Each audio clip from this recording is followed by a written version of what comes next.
We're going to open up the UFC Baku fight card with Mohammed Usman taking on Hamdy Abdelwahab. Mohammed Usman is 10-4 in his career. He's 3-2 in his last 5. He is on a 2-fight skid. He's taking on Hamdy Abdelwahab.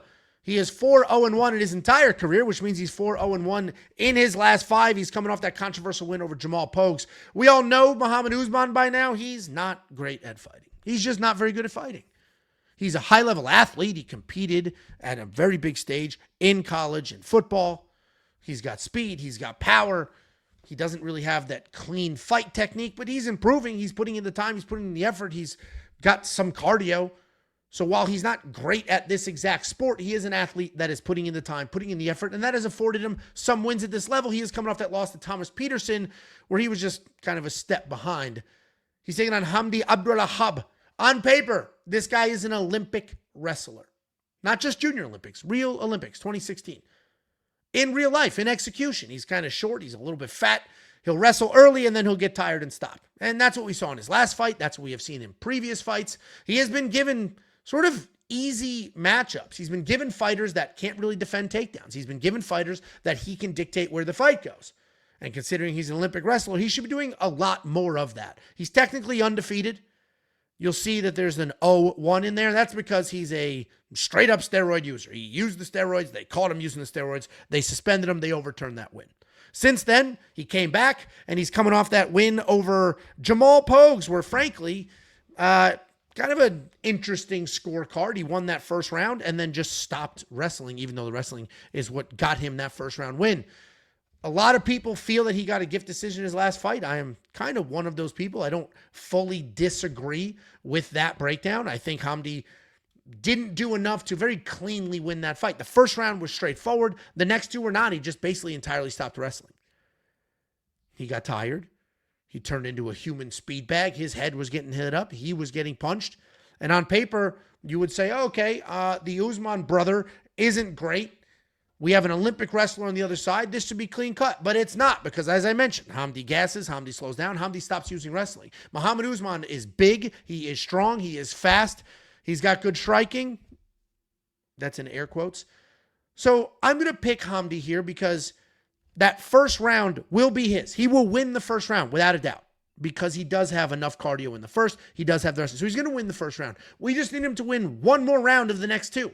And I think he can do that. If he shows up in a little bit better shape than he was in his last fight, he should be able to do that. So Hamdy's going to be the pick. I think this is a razor-thin decision. I think we end up in a fight here that ends up maybe a split decision, maybe a 29-28. We're not going to get a 30-27 out of Hamdy, and he's not going to finish. So that leads you to the logical conclusion of, hey, maybe we do a plus 3.5 bet on Mohammed Usman.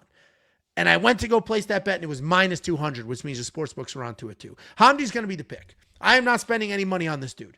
A minus 160 favorite with barely any cardio at this weight class. He's too short for this division. He doesn't have he's got takedowns and then he tires out. So I'm going to pick him to win because he just needs to win 2 rounds and he's definitely going to win the first. But I'm not going to spend any money on him. He is $8,600 in DraftKings Fantasy. I don't think it's worth it. Unless he has way more cardio than he has in the past, I do not think it's worth it. So Hamdy's going to be the pick. I'm not going to spend the money in DraftKings Fantasy. But if you do want to check out any of the other bets, the picks, the round line lean, we have every single round line outlined, ready to go. And we give you our lean, whether we think it's going to be over or under. Check it all out now. WeWantPicks.com. Click Become a Member. It's freaking $10 for an entire month's worth of access. And as I mentioned, you're going to get 2 pay-per-views if you sign up today. Let's go ahead and take a look at some of these comments related to this fight. You guys are talking about different fights here. I can throw money on an fat F, okay? The U.S. man loses a boring fight. He's talking about Mohammed Usman. He's bigger than Kamaru, but not as gifted or athletic. That is a true statement, but he is still a high-level athlete. I mean, he played football at a very high level. That doesn't just happen by accident, and you can't get there just by being big. Hamdy, round 3 decision. Everybody's doing the over here. Tough call, but I think Usman takes a split. The problem is it's not on his side of the world. So if there is a split, I do not think it'll go his way. So I'm going to disagree with Usman taking a split, but potentially a split for sure. This effort's going to sit on him all 3 rounds. I mean, you guys are kind of back and forth on the pick here, but Same general sentiment. Kamaru said his brother is unsure if he wants to continue fighting or not. His heart might not be in the game, or he's going to give it his all if this is his last fight. Hard to trust Mohammed Usman. I don't disagree.